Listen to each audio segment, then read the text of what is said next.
todos, né? Trata-se hoje acho que da primeira manhã do conhecimento deste ano que estamos fazendo na Ordem de Advogados. Já é um hábito nosso, uma tradição fazê-la sempre, com o público externo e às vezes só com o público interno. Mas hoje optamos, né, por fazer com um grupo aqui dos advogados que estão ingressando no nosso escritório, com os advogados que já estão estabelecidos e também com algumas colegas da área administrativa de comunicação, né? Vai ser um tema que é o que está correndo nessas últimas 2 semanas lá na cúpula do Judiciário Brasileiro, do Supremo Tribunal Federal. Como vocês bem sabem, o tema penal não deveria, na verdade, ser o tema principal de uma Corte Constitucional. Mas como o Supremo também tem essa competência de tratar, de dizer o direito penal em última instância, sob uma visão constitucional, é algo que toma, sim, o tempo do Supremo reiteradamente. Vocês imaginem que o Supremo, quando da sua criação, eles tinham definido uma sessão específica para o órgão fragmentário das turmas todas as terças-feiras e uma sessão específica ordinária para as questões do plenário uma vez por semana.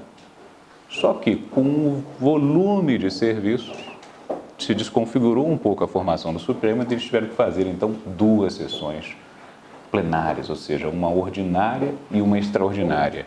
E a turma que teria uma competência mais para julgar recursos, etc., se forem observar as pautas, praticamente só se tem habeas corpus. Praticamente só tem matéria penal. Até recentemente, as turmas estavam julgando, inclusive, as ações penais e inquéritos que ainda restaram ao Supremo Tribunal Federal. Recentemente, coisa de menos de um mês, talvez, já houve uma alteração regimental encaminhando, então, a competência, restabelecendo a competência do plenário para as poucas ações penais que restaram ao Supremo Tribunal Federal, porque depois de decidido que só aqueles delitos cometidos na vigência do cargo, em razão do cargo, é que deveriam estar lá para serem julgados no Supremo Tribunal Federal para aqueles que têm prerrogativa de função, então o Supremo decidiu recentemente volta para o plenário. O plenário agora foi esvaziado com essa fuga dos inquéritos, extradições e ações penais, vamos trazer de volta as ações penais. É óbvio que pode algum colega enxergar alguma viés, algum interesse que não meramente o jurídico, mas é assim que está a regra. Não é errado julgar algo, o plenário, não é errado julgar alguma matéria, o órgão fragmentário da turma. O que é errado? E aí é um errado data vênia, porque somos advogados e lidamos com o Supremo, lidamos com os outros tribunais. O que é errado é não atender o que está na lei. O que é extravagante, o que chama atenção, o que é extraordinário, você pode colocar a peculiaridade que for. Divergiu da norma, OAB e advogados todos têm que levantar a bandeira vermelha e perceber ali, olha, se é assim nesse caso, como é que serão os outros? Se há um arrepio, uma teratologia, há de ser comentado e questionado. Respeitado, mas comentado e questionado. O Supremo Tribunal Federal, então, recentemente, vocês viram aí, até na mídia, vamos dizer assim, essa posição de um ministro ser questionada por outro e levado isso, então, a um órgão colegiado maior, debatido, inclusive, se aprofundando sobre uma tese que não era uma tese de direito constitucional, mas era uma tese de direito infraconstitucional. Essa é a minha percepção preliminar antes de ingressar sobre o tema. Então, para quem não está habituado a lidar com o Supremo Tribunal Federal, quem não está habituado a lidar com algumas classes processuais distintas das tradicionais, há, por evidente, uma classe processual que é típica, específica da presidência dos órgãos da cúpula dos tribunais, que é a suspensão de liminar, suspensão de tutela antecipada, ou seja, há umas classificações jurídicas que só a presidência tem competência para decidi-las. E aí não são leis novas, tá? Você tem a 8.038, você tem a 8.437, e elas falam ali explicitamente como é que funciona, quem tem legitimidade, quando é que pode um presidente decidir cassar ou suspender uma decisão tomada por um órgão, por algum magistrado, liminarmente. Então, ao se ter como premissa desse debate e tudo mais, um tema infraconstitucional de Código de Processo Penal, muito mais revelador e interessante foi a condução da presidência do STF diante de um caso concreto, a sua compreensão sobre como é uma norma, como é a interpretação da presidência atual da suspensão de liminar. Não é segredo para ninguém, basta vocês usarem o site do Supremo Tribunal Federal, vocês verão lá a percepção de todos, salvo as exceções que eu vou narrar, presidentes que respeitaram a competência de seus pares para decidir dentro de um tribunal. Porque a lei é muito clara, ela fala assim, olha, em linhas gerais, pode um presidente de um tribunal decidir suspender a liminar exarada por algum julgador? Pode. Mas qual julgador? Aqueles que estão no seu mesmo nível, vamos dizer assim, horizontal, ou aqueles que estão abaixo de você? Existe hierarquia entre o ministro de um tribunal ou de desembargadores do mesmo tribunal? Se existe, é administrativa. Ele lida com questões administrativas, mais o presidente do Tribunal Federal. Ele é vamos dizer assim, o mandatário, o procurador de toda a questão referente à administração da justiça brasileira. A administração da justiça não é fazer a justiça. Fazer a justiça, cada um tem a sua competência, tem a sua vocação, a sua hierarquia interna. Como é que funciona no Supremo? Ora, tem competência um ministro de suspender uma liminar? A resposta é sim. Mas não só um ministro do Supremo. Tem competência o ministro da STJ, presidente, de suspender uma liminar? Tem competência para fazer um desembargador federal ou um desembargador do Tribunal de Justiça? Tem. Mas qual decisão ele pode suspender? Aí que vem a questão. A norma é claríssima. De um órgão fracionário, de um órgão, vamos dizer, inferior a ele e imediatamente inferior. Não pode um juiz de primeiro grau, ao deferir uma liminar, perceber ela suspensa por um ministro do STJ. Um ministro, seria um desembargador de um tribunal de justiça ou de um tribunal regional federal. Não pode um desembargador federal se ver surpreso com uma decisão que vai ser tomada, por exemplo, por um ministro do Supremo Tribunal Federal, suspendendo uma liminar. É um ministro do STJ presidente, e aí, por óbvio, há outros requisitos para que haja essa suspensão de liminar. É uma medida que vai ser submetida ainda àquele tribunal mediante recurso. Você consegue ascender aquele tribunal mediante o recurso? Consigo. Então, pode, mediante o ajuizamento dessa ação específica, suspensão de liminar, algumas pessoas que tenham legitimidade para tanto suspender os atos de um órgão que ainda está competente para decidir a matéria. Ainda não se inaugurou, com o ajuizamento, com a interposição de um recurso, a competência de um outro órgão. Você avança o sinal e determina, diante do cumprimento de uma série de requisitos esses de lesão grave à segurança, à ordem pública, que são conceitos abertos, e cabe ao magistrado que estiver ocupando aquela cadeira da presidência decidir se é certo ou errado. Compreenderam essa questão? Não é toda decisão, nem todo presidente de tribunal que pode decidir da forma que quiser. Antes do caso concreto dessa semana, chamou a atenção, inclusive, a coincidência. Houve no passado uma reclamação que foi ajuizada pelo Estadão, que promoveu uma reclamação contra uma decisão de um juiz de primeiro grau de execução penal que tinha indeferido a uma entidade de imprensa, uma entidade privada, a oportunidade de fazer uma entrevista com o ex-presidente Lula, que estava preso. Olha, se eu solicitei ao juiz da execução acesso a uma penitenciária, preso algum está impedido de dar depoimentos. Se o Supremo Tribunal Federal, na famosa DPF lá, 130, decidiu que sim, a liberdade de imprensa, etc, etc, etc, ao dizer não ao meu acesso a alguém que é interessante a imprensa entrevistar, eu me coloco, então, diante de uma situação na qual a vigência, a validade de uma decisão erga omnes proferida pelo Supremo está em xeque. Então, eu ali inauguro a opção de entrar com uma reclamação e solicitar ao Supremo, olha, faça valer sua decisão. Foi o que foi feito. Então, assim, o órgão de imprensa ingressou com uma reclamação, foi distribuído ao ministro Ricardo Lewandowski, com fundamentos. Na decisão do Supremo disse, vá lá, faça a sua entrevista. Está errado o juiz de execução. E aí o que foi feito? imediatamente, não o PGR, a PGR, mas sim um partido político que sequer legitimidade teria para fazer a suspensão de liminar, ingressa no Supremo com uma suspensão de liminar. À época, o presidente era o ministro Dias Toffoli, não estava em Brasília. O vice-presidente era o ministro Luiz Fux. O ministro Luiz Fux também não estava em Brasília. E ele, na suspensão de liminar, não vou dizer assim, ignorando, mas ciente de que a legitimidade seria questionável, decidiu por bem deferir aquela medida de suspensão de liminar, ao arrepio da norma. Então, eu vou dizer assim, não é surpresa que essa decisão de suspensão de liminar recente tenha ocorrido. Mas ali estava uma questão de legitimidade ativa arrepiante para ser rejeitada, e não o foi.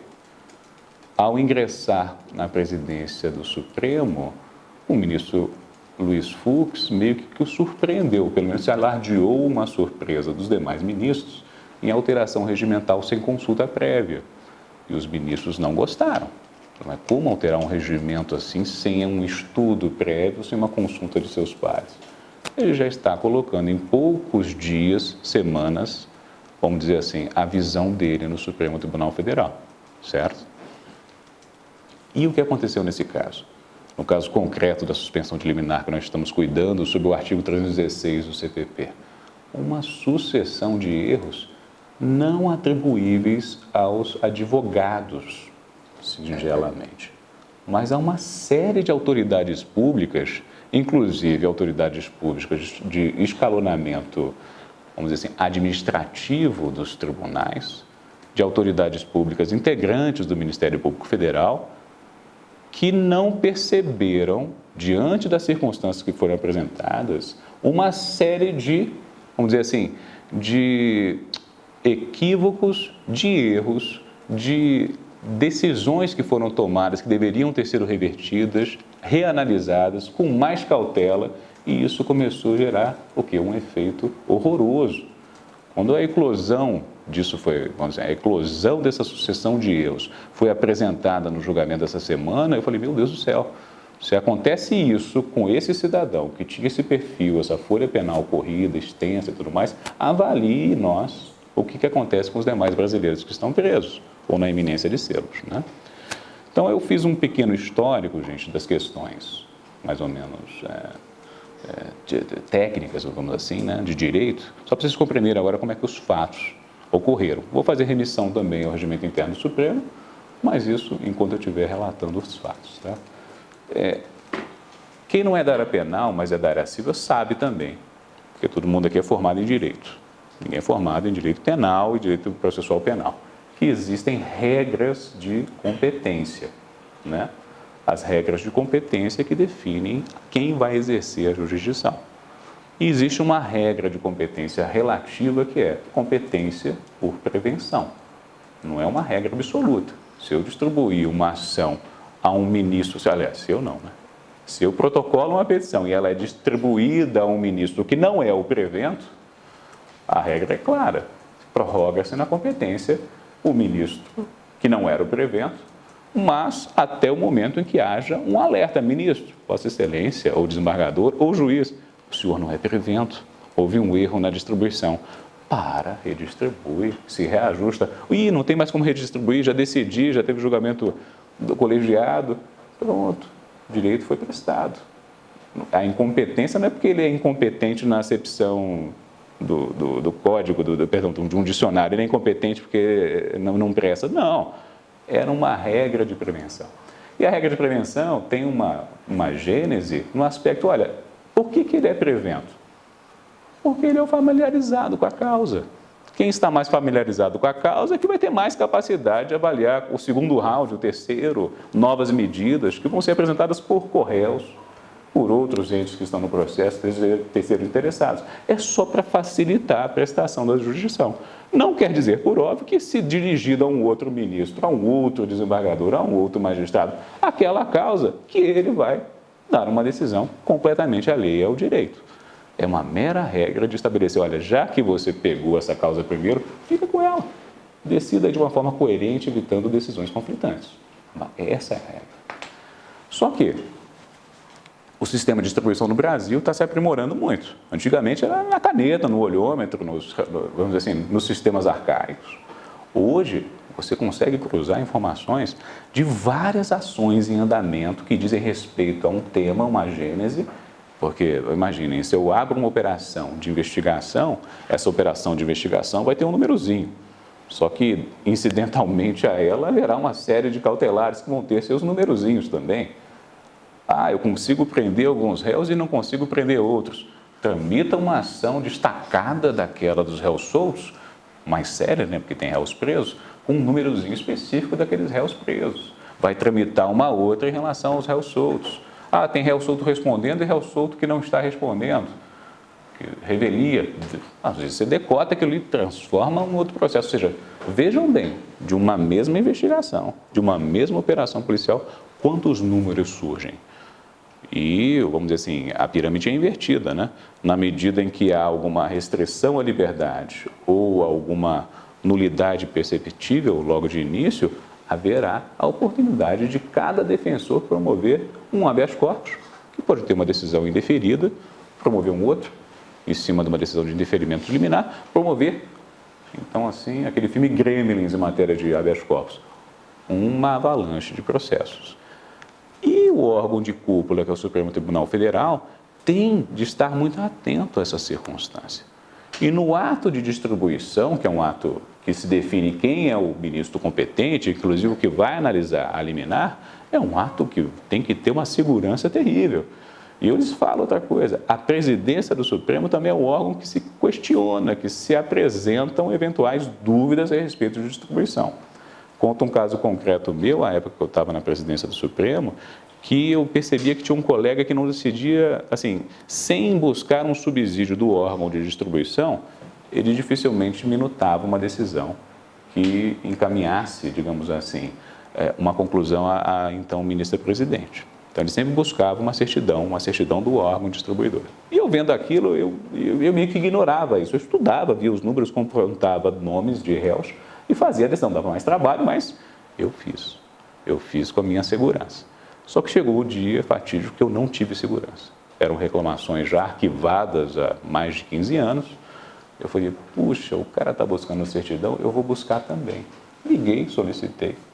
Demorou ali mais ou menos uma semana e veio uma certidão de mais ou menos 3 páginas e meia, ou seja, era muita informação. E na semana consecutiva, o grupo da distribuição convocou uma reunião com a presidência para discutir essa situação que eles estavam enfrentando, que não era da competência deles fazer certidão e tudo mais. E levantaram o meu caso, o caso que eu cuidava, como sendo o estopim. E eu falei, gente, eu nunca pedi em um ano de presidência nada a vocês. No primeiro dia que eu peço, vocês convocam uma reunião para dizer que não vão fazer isso nunca mais, né? Eu achei assim, olha, uma insubordinação, um motim de um grupo que teria, sim, e tem a competência de esclarecer se há ou não, pelo menos, os elementos de distribuição. Não sou eu que tenho que decidir, apesar de que o presidente, quando há uma dúvida invencível, tem que responder. Mas há de ter, sim, os subsídios, os elementos fornecidos pelo órgão competente, que é a distribuição. No caso que nós estamos ouvindo nessas últimas 2 semanas, vejam bem, aí eu fiz as anotações. A prisão do paciente foi decretada há 5 ou 6 anos. Foi decretada a ordem de prisão dele em 28 de maio de 2014, numa operação policial chamada Overseas. E foi decretada por um juízo federal lá de Santos, São Paulo, tá? E, evidentemente, uma vara dessa natureza, a 5ª no caso, ela é especializada em delitos. Então, assim, não é um só caso, não tem só um réu ali, não tem só um processo penal ou uma investigação em andamento, são diversas, né? E, por óbvio, essas informações, aí eu estou falando isso já numa defesa prévia dos advogados, tá? As informações que são obtidas numa investigação, elas são compartilhadas com outras. Então, não é incomum isso, compartilhamento de provas. E se eu estou questionando uma prova numa ação, eu posso questioná-la numa outra. E se ela é compartilhada, indaga-se, de onde vem a prevenção, então, para se decidir sobre aquela prova compartilhada? Compreenderam como é difícil o ato de avaliação da distribuição? Porque isso vai chegar no Supremo depois de passar por várias instâncias. Então, ao se questionar uma prova produzida numa operação policial, numa outra operação, porque essa prova foi compartilhada, se você for realmente um purista, vai falar assim, não, a competência para decidir sobre essa prova advém daquela primeira operação e não da que você cuida. 2 operações, 2 nomes e você decide onde é que vem. Vou dizer que é o caso desse aqui não, tá? Mas isso é o que normalmente acontece. E o réu foi preso recentemente, o paciente foi preso recentemente. Ele foi preso no dia 15/9/2019, tá? Numa operação que foi decretada a prisão em 2014, ele foi preso em 2019. Só que as operações, ninguém aguarda o momento da prisão para promover HC, especialmente com réus presos ou até pessoas soltas. Houve uma promoção sucessiva de diversos habeas corpus. Então, o que chama a atenção a vocês é que um habeas corpus ainda deste ano, de 28 de maio, que foi distribuído à ministra Rosa Weber, de um paciente que não era esse André do RAP, mas sim um outro chamado Márcio. Um habeas corpus distribuído em 28 de maio, houve um pedido explícito da defesa daquele co-réu, no sentido de que aquele HC fosse distribuído por prevenção ao ministro Marco Aurélio. E o que a ministra, quando distribuído a ela foi esse HC, fez? O que todos deveriam fazer. Olha, a distribuição ao me distribuir não detectou a prevenção. Por mais que tivesse o alarme da defesa ou dos impetrantes de que deveria ser destinado a um outro ministro. O que eu faço numa situação dessa? Submeto naturalmente aquele habeas corpus à avaliação da presidência, que é o detentor da última palavra em matéria de distribuição dentro do tribunal, porque isso é função de administração da justiça. Eu não estou dizendo como tem que decidir. Eu só vou avaliar um critério aqui de distribuição. Ora, bola, se pode um servidor distribuir de maneira ignorando prevenções, tem que ter alguém responsável para dizer que aquela distribuição está errada ou que está certa. Mantém com a ministra Rosa. Não, vai para o ministro Marco Aurélio. Nenhum ministro tem interesse de ficar com a causa. E nem pode ele questionar, não é passivo de recurso uma decisão de um ministro do Supremo Tribunal, ou do STJ, ou um desembargador de um tribunal qualquer. Alguém recorrer e dizer, não, você está errado com relação a essa distribuição. Acabou. A decisão foi administrativa, não tem cunho jurídico, vamos dizer assim, tá? E ele percebeu ali que aquele processo deveria ir, sim, ficar com a ministra Rosa Weber. Então, a ministra Rosa Weber, por uma decisão do então ministro-presidente, Dias Toffoli, ficou responsável por gerir os processos da Operação Overseas. Ficou com ela essa competência desde maio, né? Posteriormente, olha que coisa curiosa, dia 1/7/2020, um protocolo do HC 188-104, este já por este paciente famoso, desse caso da suspensão de liminar. Dia 1/7 é praticamente o dia inaugural da competência do presidente do tribunal para decidir se vai ou não deferir liminares durante o recesso forense. Então, o recesso, em julho, é competência da presidência. Ele que vai decidir se é urgente ou não aquela medida, ao ponto dele dedicar alguma atenção e verificar se vai deferir ou não aquela liminar. Então, um HC proposto por esse paciente foi apresentado, distribuído à ministra Rosa, mas durante o período do recesso forense. Ao perceber essa distribuição à ministra Rosa, o advogado responsável pelo HC, e percebendo também que seria o ministro Dias Toffoli, agora eu não me lembro quem ficou na primeira quinzena nesse ano, se foi o ministro Dias Toffoli ou se foi o ministro então vice-presidente Luiz Fux, porque eles normalmente dividem a presidência, porque realmente é cansativo, é pesado. Em 15 dias, cada um fica um tempinho e resolvem lá as questões emergenciais. Suspensões de liminar acontece muito, né? O que é que o advogado fez? Desistiu imediatamente daquele HC impetrado durante o recesso. Desistiu. E ponto final. A ministra Rosa Weber, ao voltar ao seu gabinete, percebendo um pedido de desistência, dia 6 agora, do 8, em agosto, quando já estava ela com a competência restabelecida para decidir aquele HC, homologou a desistência e ponto final naquele HC. Só que aí vem o problema. Esse advogado, ou esse grupo, ou um novo impetrante, não sei porque eu não verifiquei, faz um novo HC. E esse novo HC oriundo daquela operação, que já tinha competência definida para a ministra Rosa Weber, foi distribuído ao ministro Marco Aurélio.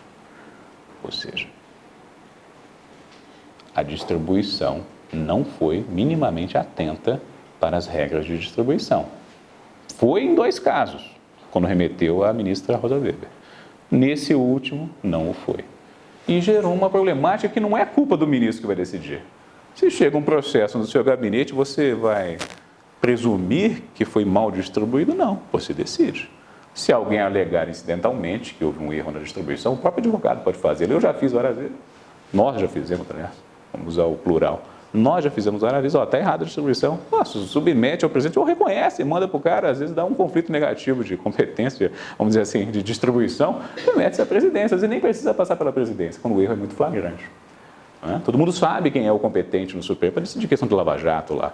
Se vai para outro ministro, sabe, por favor, devolva ao Fachin. Não precisa nem pedir isso, a submissão dessa questão à presidência. Mas, enfim, foi então esse HC, o ministro Marco Aurélio. O ministro Marco Aurélio, enfim, o HC foi protocolado em setembro, 29 de setembro de 2020. E só para vocês entenderem a escala do processamento desse HC, primeiro, o réu foi preso, foi condenado, houve uma decisão, inclusive, em apelação no TRF, mantendo a condenação, não sei agora se definiu a diminuição de pena nem nada, mas a decisão do TRF foi 25 de 6 de 2020, um pouquinho antes do recesso forense. Foi um HC submetido ao STJ, o STJ indeferiu liminarmente o HC, a alegação foi, essa matéria não foi nem questionada na instância competente, então não é matéria digna de eu conhecê-la originariamente. Negou seguimento. E aí veio esse HC, em cima de uma decisão monocrática de um ministro do STJ que indeferiu o segmento de um HC. O tribunal, o STF, todo mundo sabe, o STJ tem suas jurisprudências defensivas. Se não for uma decisão colegiada de um órgão antecedente, eu não vou nem conhecer. Vou admitir supressão de instância? Não vou admitir supressão de instância. Nego conhecimento. Vá submeter essa questão lá embaixo primeiro. Antigamente o Supremo até tinha se convertido num órgão de distribuição, quando percebia cartinhas de preso e tal, aí definia, não, você é preso, o HC tem que ser promovido lá no TJ, não é aqui. Hoje não mais, porque eles remetem tudo para a Defensoria Pública, né? Vai à Defensoria Pública fazer a leitura das cartinhas dos presos. Né? Mas ainda assim, o ministro Marco Aurélio, ignorando algumas jurisprudências defensivas do Supremo Tribunal Federal, e digo mais, ignorando com propriedade, porque todo magistrado, diante de uma ilegalidade flagrante, tem sim a obrigação de ignorar essas circunstâncias formais e deferir a ordem. Deferir, na verdade, a liminar requisitada. Mas ele não fez esse avanço, ele nem ponderou nada a respeito de eventual superação de súmula, nem nada. O que ele disse? Olha, existe um dispositivo, e esse é o fatídico dispositivo, no Código de Processo Penal, artigo 316, parágrafo único, diz o seguinte, o magistrado que decretar, ou o órgão que decretar a prisão preventiva, tem de revê-la em cada prazo de 90 dias, sob pena da prisão se tornar ilegal. Gente, olha, somos quase todos formados em direito aqui nessa sala, mas até quem não é. Se eu falar para qualquer colega da área administrativa, olha, tem uma regra no Código de Processo Penal que diz: a prisão é ilegal se não for revista de 90 em 90 dias. A questão é, há espaço para dúvidas ou interpretação? Mas prisão é ilegal? Prisão é ilegal, solta, é constrangimento ilegal. Isso é natural, é automático, não é um espaço para que o hermeneuta vá fazer um aprofundamento. Não, eu estou achando que o legislador quis dizer outra coisa. O ilegal aqui não é soltar. Olha, não, interpretação, né, com essa volatilidade, não, em questões é restritiva, não, é assim, o legislador falou isso, é o que o Brasil quer. Não tem debate, eu não estou aqui para legislar, né? Mas, enfim, Marco Aurélio, lendo isso, já tendo decidido nesses termos por várias vezes, decidiu por mim determinar a soltura. Disse, como não houve a revisão, no prazo de 90 dias dessa prisão preventiva cumprida, eu vou determinar a soltura mediante, lógico, que ele apresente endereço atualizado, né? Responda ao processo quando for chamado, as condições mais básicas que o juiz lá da origem iria Na origem seria ainda o TRF, né, que já estava em segundo grau a questão. Iria haver, tá, tudo bem. A gente pode até comentar, aspas, criticar, tá, a decisão do ministro Marco Aurélio no campo, assim, olha, Marco Aurélio, será que você agiu com aquela prudência judicial, tendo em vista quem é que estava no caso e tudo mais, mas o Marco Aurélio o ministro Marco Aurélio já tinha decidido dezenas de vezes sobre esse tema dessa forma. E não era o único brasileiro que faz isso não, ocupando um posto de magistrado, viu? Só que o Marco Aurélio, que é conhecido por ser uma pessoa meio isolada, voto isolado, já tinha percebido a revisão de suas decisões sucessivamente pela primeira turma, que é a turma que ele ocupa. Ou seja, todas as decisões dele, quando ele levou a turma, e ele leva, o órgão fracionário revisa. Quem fica redator para o acordo em todas essas decisões é o ministro Alexandre de Moraes, que é o mais novo da turma. Então, lamentavelmente, aquele caso, eu divirjo e tudo mais, fica redator por acordo, empregando a jurisprudência que ele crê, ou que a turma crê, a jurisprudência mais adequada para o caso. Mas isso não inibe, não manieta nenhum ministro de decidir da forma que ele quiser na hora da liminar. Liminar, eu acho que é isso e ponto. Quantas jurisprudências foram mudadas porque o voto isolado, pela insistência e persistência, revelou aos demais colegas que ele estava certo. Marco Aurélio conseguiu isso algumas vezes, não são pouco. Mas, passada essa situação, dia 29/9, protocolado HC, dia 2/10, o ministro Marco Aurélio defere essa liminar. Dia 6/10 é publicada a liminar deferida. Aí vem essa suspensão liminar, ajuizada no dia 10/10, que é um sábado, às 19h46, sábado, para que o ministro presidente decidisse se vai suspender ou não a liminar deferida por um par e não por um outro tribunal abaixo dele na hierarquia. Então, para quem já tinha decidido uma questão tão polêmica quanto a época da questão da imprensa, na época do Lula, e para piorar ainda, quem promoveu a suspensão liminar à época foi um partido político, só me engano, um partido novo, agora não vou dizer qual é. Só me engano, foi um partido político, nem legitimidade tinha aproximada para promover a suspensão do liminar. O ministro Fux ignorou isso e deferiu.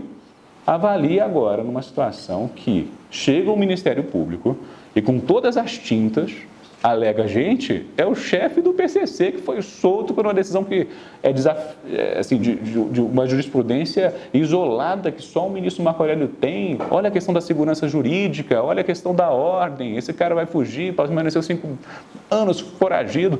O ministro Fux, em defesa a ele, diante dessas circunstâncias, se convenceu como magistrado que olha, esse caso não pode ficar assim, eu vou ter que tomar uma decisão. Ou eu digo não cabe, tudo mais, ou eu avanço esse sinal vermelho, atropelo a vítima que estiver lá na faixa de pedestre e decido do jeito que eu quero, que eu acho mais justo. Buscando, inclusive na votação dele, ele ressaltou que justiça era o título do Supremo Tribunal Federal antes da conversão aí da lei, que no Brasil República virou Supremo Tribunal, mas antes era Supremo Tribunal de Justiça. Mas falar, mas justiça é um conceito tão abstrato, né? Justiça é uma questão que pode ser classificada como sendo a função ética do direito. Só existe se existe o conceito de injusto. E aí você decidir questão de injusto e justiça diante de determinação legal, avançando sinais, me preocupa muito, porque ele não tinha essa competência para decidir. E mesmo assim o fez. E para piorar, ainda buscou o referendo dos colegas expondo toda a corte a uma situação no mínimo indigesta. No mínimo indigesta. Porque qual seria a saída comum, certa, do Ministério Público? Do Ministério Público, vejam bem, que em momento algum, como fiscal da lei, revisitou aquela prisão que foi decretada, solicitando, olha, passados os 90 dias, por favor, magistrado, diga aí se estão presentes os requisitos da prisão preventiva ainda, porque tem uma norma, e eu sou fiscal da lei, que obriga a Vossa Excelência a decidir isso, de 90 a 90 dias. Eu sou MP, estou interessado em manter alguém preso, vou pedir. Não vou abrir a guarda para que, eventualmente, o defensor mais atento questione isso. A inércia do MP é, primóculo perceptível no processo. E agora, avançando uma situação complicada. Não existe norma que desse guarida a ele para promover essa suspensão de liminar. Havia norma para ele agravar regimentalmente a decisão do ministro Marco Aurélio e ainda levar um cascudo, dizendo que, olha, desculpe-me, agravo regimental de liminar, a decisão não está ainda formalizada, não preciso nem levar isso à turma para o julgamento, vou levar o mérito e julgo prejudicado esse regimental sem sequer dizer que não caberia de decisão liminar agravo regimental, na perspectiva do ministro Marco Aurélio. O caminho certo seria ou esse ou algum outro, não a medida que foi tomada pelo MP, que foi da suspensão liminar. Eu indago a vocês, mas não precisa responder não, porque quando a gente está expondo um tema e já sabe a resposta, às vezes o cara fala, pô, não sei responder, fica chato. Mas qual seria a medida, além do agravo regimental, que vocês poderiam conceber como viável diante de uma decisão dessa natureza? HC, contra a medida do ministro Marco Aurélio? Um outro tipo de recurso? Ou outro tipo de medida? Olha, se a decisão é teratológica, é possível, às vezes, um mandado de segurança contra ato judicial. Não é a exceção da exceção, do excepcionalíssimo? Essa talvez fosse a única forma compreensível e admissível, ainda assim, com muita tolerância, né? Que o MP poderia, a PGR poderia ter acesso à presidência. A extravagância da extravagância, mandado de segurança contra ato judicial. Aí sim, talvez, poderia o ministro não passar esse trator, esse rolo compressor sobre a norma da suspensão de liminar e decidir se ou não suspender aquela decisão liminar do ministro Marco Aurélio. Mas não fez isso. Decidiu por bem suspender aquela medida. Ao suspendê-la, levou efetivamente ao plenário uma questão. Imagina, o tempo do judiciário é muito caro. 2 dias de sessão plenária para discutir um tema de uma liminar de um ministro da Corte, inclusive recentemente elevado, recentemente mesmo, né? A aposentadoria do ministro Celso de Mello se deu no dia 13 agora desse mês. Recentemente elevado ao posto de decano da Corte, expor o decano da Corte a essa situação, expor a Corte a essa situação. Enfim, eu não vejo isso como sendo o ideal nesse momento de ingresso de um presidente ao Supremo Tribunal Federal. O novo presidente tem que demonstrar, olha, gente, vamos respeitar a lei e tudo mais, mas tudo bem. É uma percepção dele, ele quis. Existem, sim, elementos, não vou dizer que não existem, né? Os elementos fáticos, os elementos, os indícios, a concretude da prisão, a insegurança da soltura desse cidadão, mas são elementos que gravitam ao redor de um núcleo que é segurança jurídica das decisões tomadas pelos magistrados que ocupam alguma cadeira nos nossos tribunais. Se isso é desrespeitado, a tendência é observar o quê? A prevalência de decisões arbitrárias, discricionárias, alheias às normas legais, e isso nós não podemos admitir enquanto advogados, sem pelo menos, nessa reflexão educada, ponderada, de alertá-los, olha, por mais que se afirme que é excepcionalíssimo, que é peculiaridade do caso justifica e tudo mais, esses são argumentos extrajudiciais, não são jurídicos. São argumentos para você dizer, não vou aplicar a lei, então vou fazer dessa forma. E foi isso mais ou menos o que se percebeu durante o julgamento. Alguns ministros muito experientes não foram na onda de aceitar isso naturalmente. Outros fizeram uma leitura mais ou menos equilibrada entre o que foi feito pelo presidente e o que foi feito pelo ministro Marco Aurélio. Tá? Mas não houve uma coesão ao ponto de falar, poxa, perfeita decisão, brilhante. Essa decisão é que tem que ser tomada sempre por um presidente. Ninguém poderia fazê-lo. Então saíram pelo referendo, mas fazendo suas ressalvas. Nesse caso concreto, dadas as peculiaridades e tudo mais, eu vou acompanhar a Vossa Excelência, vou referendar, mas outros não ficaram calados. Nem o ministro Lewandowski, nem o ministro Gilmar Mendes e muito menos o ministro Marco Aurélio, que até perdeu a paciência e expôs ao público, porque agora já tínhamos a TV Justiça, né? Agora nós temos tudo feito por videoconferência e tudo mais. Expôs ao Brasil inteiro essa falta de unidade, de percepção do Supremo Tribunal Federal com relação às normas ditadas pelo povo. O povo falou que a suspensão de liminar tem que tramitar dessa forma. O povo disse, através dos seus representantes no parlamento, que toda prisão que não é revista em 90 dias é uma prisão ilegal. Então, o povo falou. E o Supremo Tribunal Federal disse, não, vocês não disseram isso. A minha leitura não é essa. A conclusão do julgamento de ontem foi, inclusive, formando a tese. Vamos formar a tese agora, depois dessa briga toda? Vamos. A tese é a seguinte: não implica em soltura automática ou ilegalidade da prisão aquela que não for revista em 90 dias, devendo apenas ser alertado o magistrado de que ele deve tomar essa decisão via HC, ou seja, a solução dos HCs para uma prisão ilegal é dizer, não, a prisão não é ilegal. O que é ilegal é você ficar demorando de dizer aí se deve ou não soltar. Então diga. Olha só que situação complicada. E aí, diga. E se ele não disser? Novamente, eu recomendo que você fale. Mas ele não falou de novo, excelência. Já passou 120 dias. Pois é, então vou reiterar. Que ele diga. Poxa vida, que lástima, né? Você já pediu isso para mim antes. Não tem mais interesse de agir nessa questão. Vamos levar isso para o CNJ? Entendeu? Assim, a solução dada é uma solução que não tem conformidade com a norma. Infelizmente. E aí eu digo aos senhores que, fazendo uma reflexão sobre isso, como é que a gente consegue interpretar ou dar uma visão útil a essa norma? Porque agora ficou uma norma assim, posta sem sentido. É melhor revogá-la, dizê-la inconstitucional por algum motivo, né? Mas qual seria uma solução interessante? Olha, se o legislador percebeu como importante definir na norma penal, no Código do Processo Penal, um prazo para a revisão, revisão em que sentido? Tem que ter um sentido. Rever para o quê? Para dizer, continua do mesmo jeito, então vou manter. Continua do mesmo jeito, vou manter. Não, continua do mesmo jeito, vou manter, é uma decisão minimamente preguiçosa e sem fundamento. Você tem que me dizer se permanecem ou apresentar um elemento novo que justifica a permanência daqueles elementos ditados lá atrás, quando decretada a prisão preventiva.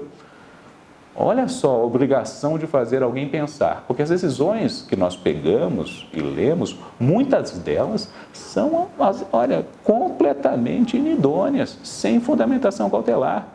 É um blá blá blá de uma linha e meia, mal formulado para justificar a prisão de um cidadão, qualquer um de nós. Estamos presos porque um magistrado, com termos abstratos, às vezes, sustenta a necessidade da sua prisão. E muitas vezes, para colocar o colírio através de habeas corpus nos olhos dos tribunais superiores, é difícil. Às vezes agregam fundamentações, não é incomum isso. Você faz um HC dizendo que aquela prisão não tem fundamento. Vem o tribunal, em vez de dizer realmente não tem fundamento, agrega fundamentação nova. Mas eu li no processo que ele é isso e aquilo. Não interessa o que o senhor está lendo, eu estou discutindo o título. O título é esse. Usou elementos abstratos. A abstração, o crime é muito perigoso, esse crime tem que acabar. Isso não é fundamento para prender ninguém. Ninguém está dizendo isso, não existe essa fundamentação. Aí o cara vai, estuda o processo e ressalta outros aspectos. Eu falei, não, então o meu habeas corpus é um contra habeas corpus. Eu estou prejudicando o meu cliente ao ingressar para o HC, porque agora você está trazendo mais elementos que não foram vistos pelo magistrado lá atrás.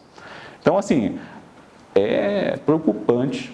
A Marco Aurélio gosta de falar, a quadra não é nada alvissareira as decisões que estão sendo tomadas ao arrepio das normas legais. Então, para talvez constituirmos uma tese que seria mais agradável e dar respeito, dar alguma utilidade a essa norma, seria falar assim, olha, já que há o império da norma, dizendo que deve sim ser feita a revisão a cada 90 dias, o magistrado não pode se limitar a repetir os fundamentos da prisão preventiva. Ele deve apresentar uma fundamentação cautelar que justifique a manutenção e tem que ser nova. Porque se ficar na mera repetição, a norma não tem sentido. Eu decretei a prisão preventiva a 90 dias, então vou manter pelos mesmos fundamentos. Decretei a 180, vou decretar. O excesso de prazo está ali perceptível. Nelson Jobim, há muito tempo, já tinha dito, 81 dias. É o prazo que ele contou lá. Imagina, o Código de Processo Penal dá um prazo para os atos serem realizados. Os prazos não são realizados nesse tempo, a compreensão automática tem excesso de prazo da prisão. Mas aí tem as questões, pluralidade de réus, muito complexa a causa. A defesa, de alguma forma, interferiu no andamento desse processo na marcha. Decota isso tudo. Quantos dias você acha que o processo deveria demorar a mais? Porque a defesa normalmente não faz nada de errado, não. Pede produção de provas. Isso é ilegal? Faça a produção de provas no tempo apropriado, realize-as e ponto. Não justifique a prisão de alguém ou o excesso dela com razões etéreas. Eu já vi, nós vimos em outros casos, varas especializadas, dizendo que a causa é complexa. Gente, se a vara é especializada, a questão não é complexa, porque ela é especialista naquele assunto. Entenderam? É um argumento genérico de colar e copiar. Então, para que o artigo 316, que agora na visão do Supremo já foi formada a tese, tenha alguma relevância ainda no universo jurídico, é tentar associá-lo, por óbvio, a esse verbete excesso de prazo e a necessidade de trazer elementos novos que justifiquem a manutenção dele. Ah, não deu em 90 dias, não tem problema. Já se converte essa decisão demorada em alegação de excesso de prazo. Ah, ele reiterou a prisão, a necessidade da sua manutenção. Quais são os elementos? Nenhum novo. Ausência de fundamentação cautelar para a manutenção da prisão. Porque há outras saídas, medidas cautelares alternativas, solta mesmo, não importa. O que é errado é nós termos uma Constituição que garante a liberdade, o princípio da inocência, até o final de um trânsito julgado, e nós estamos ainda mantendo cidadãos presos, num volume que se aproxima à casa de 1 milhão. Provisoriamente, acho que tem mais de quase 400 mil pessoas presas no Brasil preventivamente. E às vezes a gente se depara com um caso que o cara está preso há 9 anos e vem um tribunal e recomenda que o julgamento ocorra. Recomenda. Entenderam? Então, essa é a situação. Se vocês tiverem alguma dúvida, mais ou menos para aclarar o que aconteceu nessas últimas 2 semanas e o que vem acontecendo, que é alarmante, com a situação processual penal e a interpretação, que para mim não é constitucional ainda, de um dispositivo infraconstitucional. Alguma questão? Eu tenho uma questão. Depois dessa formalização da tese que aconteceu ontem, o que vai ser feito, quais são os instrumentos agora daqui para frente? Se há instrumento, se acabou, o que pode ser feito daqui? Se há ação autônoma, de repente, para revisar a questão que o senhor falou de ontem, quais são os próximos passos? Primeiro é absorver, né? Houve uma formação de uma tese que para o ministro Fux é o equivalente a uma súmula vinculante. E não é. Né? Formar tese no Supremo, ainda mais incidentalmente, numa suspensão de liminar, olha só, né? Que formatação estranha. Exigir, inclusive, dos ministros esse esclarecimento, a formulação de um verbete. Eu já falei em outros momentos para vocês, olha, súmula, a gente tem uma impressão de que, olha, é súmula, ninguém discute. Gente, calma. Súmula são decisões reiteradas de um tribunal que já está cansado de escrever a mesma coisa. Então, pensa naquela bobagem que todo mundo sabe. Eu não vou escrever 5 páginas digitando na época, né, na datilografia lá, ou à mão, para dizer a mesma coisa. Então, vamos sintetizar aquilo que a gente vive dizendo toda hora e facilitar a nossa vida na hora de julgar. É isso. Súmula é a coisa mais banal de um tribunal. Agora, formar tese é dizer, o Supremo entende dessa forma. Mas vem cá, o Supremo acerta sempre lá em cima e o primeiro grau é obrigado a errar porque o Supremo... Não tem vínculo. Às vezes a questão nem chega ao Supremo. Por quê? Se tem um juiz de primeiro grau que compreenda como errada a decisão do Supremo, só o Ministério Público, mediante interposição de recursos que não vão demorar para chegar ao Supremo, é que pode acioná-lo. É óbvio que talvez venha uma mente brilhante e ajuize uma reclamação. Mas ainda assim, olha, veja, se bem que diante dessa decisão última, né, a formalidade está sendo ignorada periodicamente. Mas certamente uma reclamação chegando ao Supremo deveria ser eliminada. Não teve força erga omnes aquela formação de tese. Então, a meu sentir, os próximos passos serão dados pelo Judiciário. Juízes mais jovens talvez concordem, juízes mais experimentados talvez discordem. Juízes que decidiram de forma distinta da do Supremo continuarão fazendo suas decisões. Por óbvio, com essa inauguração da competência de um ministro corrigindo um colega, os 2 demais tribunais vão copiar esse modelo. Então, se algum desembargador deferir a liberdade de alguém, podem ficar tranquilos. Vai ter suspensão de liminar dentro do Tribunal de Justiça para o presidente, para ele decidir, fez errado ali, inclusive a decisão, copia, cola, pronto, acabou. Mas o que poderia ser feito pela comunidade talvez seja esses passos de adaptação da interpretação do Supremo. Olha, se o Supremo está dizendo que ele é título de recomendação, mas ele não disse o que e como deve ser feita essa decisão pelo juiz de primeiro grau. E, a meu sentir, Para manter, não basta repetir. Agregue fundamentos cautelares novos. Agregue fundamentos cautelares novos. E decida. Porque isso torna para o magistrado, por exemplo, mais claro do que isso não é possível, né? A obrigação dele ser célere nos atos administrativos. Ah, não dá, aparelhamento do Estado. Ó, falta de aparelhamento do Estado não é fundamento para manter ninguém preso. Não solte. Ou impõe as medidas cautelares alternativas do 319. Bom, tem que ter residência, não é? Senão você volta para a prisão. Pô, o cara vai... Tudo bem. Eu prefiro estar cumprindo essas medidas que o legislador compreendeu como adequadas do que estar preso. Desafoga o nosso judiciário com essa percepção de excesso de prazo, de má condução do processo, até de crime de responsabilidade, né? Enfim. Obrigada. Nada. Mais alguma questão? Então é isso, meus colegas, né? Está aí concluída, né, a apresentação. Espero que tenha trazido a vocês alguma elucidação sobre o fato. E realmente é a percepção que eu tenho. Evidentemente, não é a percepção que está vigendo, né? A palavra do Supremo é que deve ser respeitada, mas respeitada dentro daquelas limitações. A gente sabe o que é, mas não tem vínculo. A gente tem contraformas de buscar, pelo menos, a prevalência da liberdade, uma leitura mais constitucional, mais apegada aos princípios da legalidade possível enquanto advogados. Existem dois dispositivos no regimento interno que falam sobre a questão da competência do relator. Artigo 21, inciso 5A. Competência do relator decidir questões urgentes no plantão judicial realizado nos dias de sábado e domingo, feriados e naqueles em que o tribunal determinar na forma regulamentada em resolução. Não era do ministro Fux, pelo regimento, era do Marco Aurélio. Só isso.